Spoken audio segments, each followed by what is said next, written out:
Yung aming pondo for Waras and Kamangan, na-release lamang 2 weeks ago. Pero hinahabol po namin siya. Habulin po natin ha, napakalaki, medyo mababa po talaga yung BUR ng NIA, baka hindi po magamit yung pondo na ibinibigay. Yes, ma'am.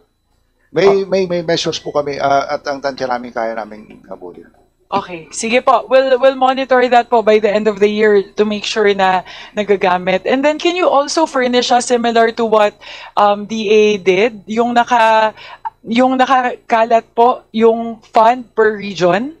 Kasi po parang ang pakiramdam po ng mga members ng House medyo concentrated po in particular areas yung NIA project. So para lang po matignan talaga namin, can you provide us a per region or if possible per province distribution of the projects of NIA? Yes po, ma'am.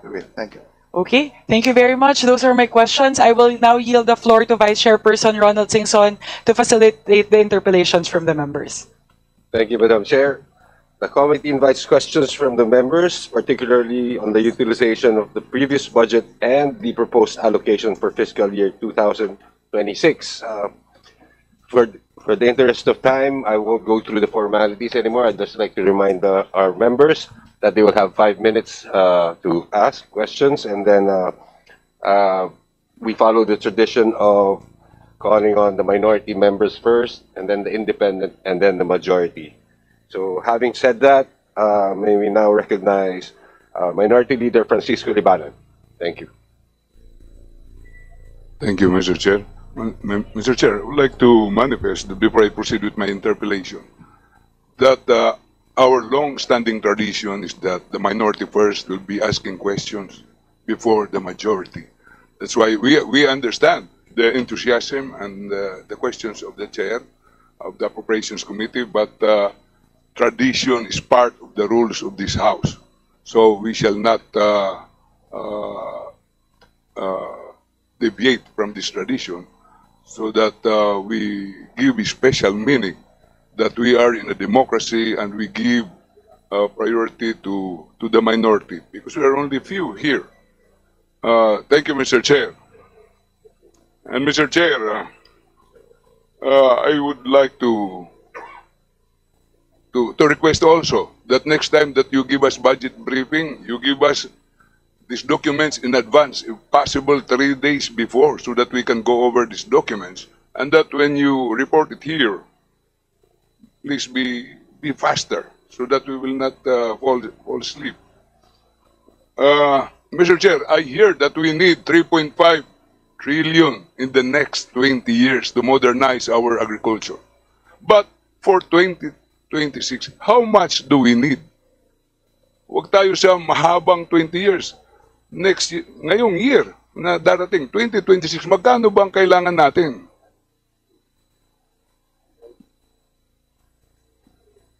Mr. Secretary. Madam Chair, basically, kung talagang yung gusto namin, actually is 500 billion a year, if possible, for the next 10 years. But of course, that is overreaching ng konti. But maybe 250 to 270 would be kaya namin i-implement. No. Thank you, Mr. Chair. Kanina po sa questioning ng ating chair, may pera tayo na hindi na-utilize sa NIA. Kaya baka biglang may pera kayo at hindi nyo magamit ito, ha? Sa nakikita ngayon sa budget, yung nasa flood control, umaabot ng mga 370 billion at sinabi ng Pangulo na wawalain ito for 2026 at malaking possibility na mapupunta po ito sa agriculture at saka sa education. Kaya nagtatanong po ako, magkano ang kailangan nyo? Dahil ilang araw na lang ito, ilang linggo na lang ito, maghanda po kayo. Madam Chair, ang aming proposal actually for 2026 is 245 billion pesos, Madam Chair. So, Madam Chair, with 245 billion, ako po bilang minority leader sumasang-ayon dahil 176 billion point 70, napakaliit po na halaga ito para sa ating Department of Agriculture. At yung pagbawas po ng 70.37 billion na ginawang 46.17 billion lang sa ating National Irrigation Administration, napakalaking bawas po rin ito at naintindihan ko po yung mga flagship projects ng ating mahal na Pangulo. At sana po mapunduhan din yung mga existing irrigation projects na buong Pilipinas. Doon po sa amin may Katubig Valley Irrigation Project, yung Hikuntol Valley Irrigation Project na sirang-sira na ngayon. Sana po ay mapunduhan po natin ito.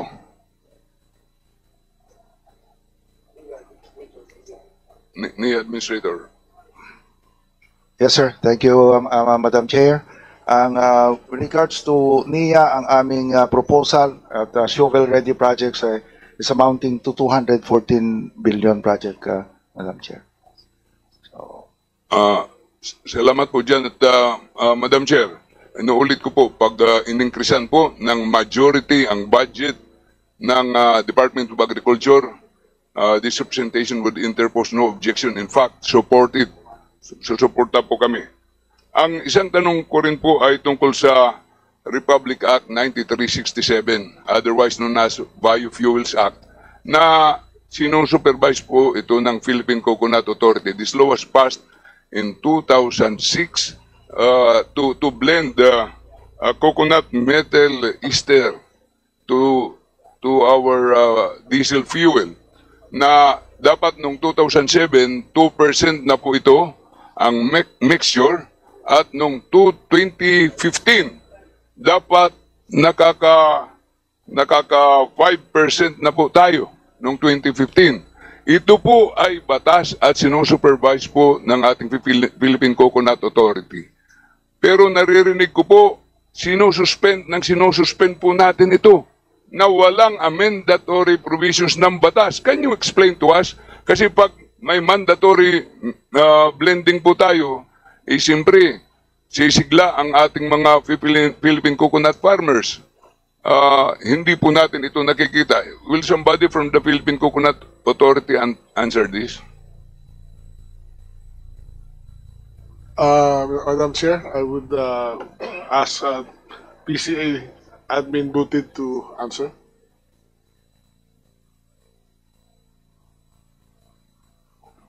Magandang umaga po sa inyong lahat.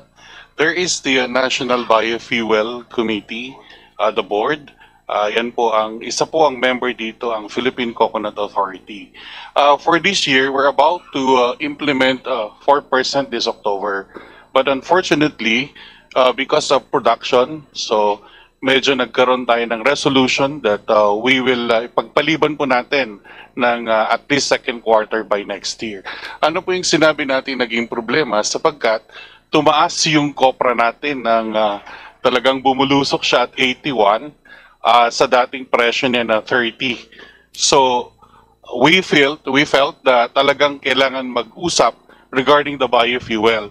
Sapagkat if you're going to implement the biofuel, gusto ko pong sabihin sa atin lahat na 1% ng biofuel na pag-increase natin ay tumataya na 1 billion na nuts. So kung 4 yan, 4%, that means 4 billion nuts ang mawawala kaagad dun sa paggamit natin ng food at saka non-food. And that is now the reason why na kailangan talaga natin itaas ang productivity ng ating coconut industry. Nandyan ngayon ang programa ng gobyerno, ang the 100 million massive coconut planting, at idinagdag din natin ang isang programa na short-term na makakatulong para increase yung productivity, and that is fertilization. For the information of the body, like the fertilization na gusto nating itaas yung productivity because of the senile na problema natin sa ating coconut trees, that we have 341 million at this point in time, and every year they are getting senile. So meaning 30 million coconuts are getting senile every year. So that means pag naging senile, ang ating pong productivity ay bababa. Right now, we have only 4 in the entire world. Number 1 is now India with 20 billion nuts per year productivity. Second is Indonesia with 14.7, while the Philippines has 14.3 production every year. So that's the reason, sir, kung tanggalin pa natin yung 4 na billion na yon, 10 billion na lang maiiwan. And we hope that this time, with the project of the PSA that we propose, actually, on the fertilization alone, we are proposing 1.8 billion, but the only approved is only 153 million. And we can only fertilize 3 million coconut trees of the 345.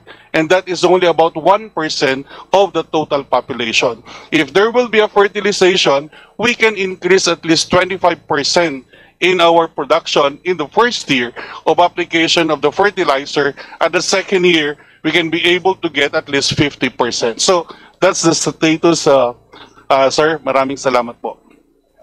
Madam Chair, maraming salamat po sa response ng ating administrator ng Philippine Coconut Authority. Pero yung sinasabi po ninyong presyo na 81 pesos per kilo, yun na po ang presyo nung college po ako. Nung nag-aaral ako sa college, yan na po ang presyo. Ibig kong sabihin, hindi po mahal yan. Dahil noon, nag-aaral kami sa kolehiyo, yun pong inaasahan namin. Nagtataka po kami, pag tumas yan, mahal na ang tingin natin. Pero sa totoo, mura po yan. Kaya gumawa tayo ng batas na Biofuels Act. At kung maaari, huwag niyong basta-bastang isuspend yan. You will be liable under our laws. Recommend for suspension to Congress, for amendment to Congress. Pero wag niyong basta-basta kayo magsususpende na hindi maliwanag. Kasi pera yan, pera yan ng taong bayan, pera yan ng mga farmers. Pag-fertilize po ng coconut ay hindi mahirap po. Dahil ang fertilization ng coconut trees, tubig dagat po ito. Tama po ba? Tubig dagat na kailangan lang may certain percentage. Hindi po ito komplikado ng Philippine Coconut Authority, yung volume na pwedeng i-fertilize. Asin, tubig dagat po ito at nandyan yan sa ating karagatan. Nandyan, malapit lang. Huwag na nating i-complicate ito. Yeah. Thank you po. Madam Chair, can I respond? Please go ahead. Thank you, Mr. Chair. Sir, I agree with you na tubig dagat ang ating fertilizer or asin, agricultural grade salt ang ginagamit natin. While po most of our planting areas are located po sa bundok. With you, tinatrabaho natin yung ating drip irrigation na malapit sa coastal areas. But certain areas lang po yan. Ang pinakamarami po ay nasa mga bundok, lalo na po sa part ng Luzon, part po ng Mindanao, nasa taas po ang ating mga coconut farming. At saka, and then po, tama po kayo, with the current trends that we have in terms of production, nagkakaroon tayo ng problema din sa mga, of course, yung tinatawag nating environmental shocks ngayon. No? Nandyan yung drought, kaya pumipigil pa rin sa productivity natin. And then a second one is may mga infestation sa mga bang areas. So we glad also of giving us yung tinatawag nating Biofuel Act, but it's not totally na inabandon ng National Committee, but iuurong lang natin po to give way to other areas where we are in need of these materials po. Mr. Chair, hindi nyo pwede pong i-abandon yan. You will be liable under our laws. Kaya nga, nagtatanong po ako dito. Dahil ang pwede nyo lang paraan dito ay to amend the law kung kailangan. Dapat 2015, nasa 5% na tayo. Pero dinidelay-delay po natin ito. Dahil siyempre, yung mga yung iniisip natin, yung industriya ng oil, baka may mga naglalabi dyan. Yun po ang iniisip po natin. Sa detriment ng ating mga coconut farmers, kailangan po natin tingnan ng mabuti po ang anggulong yan.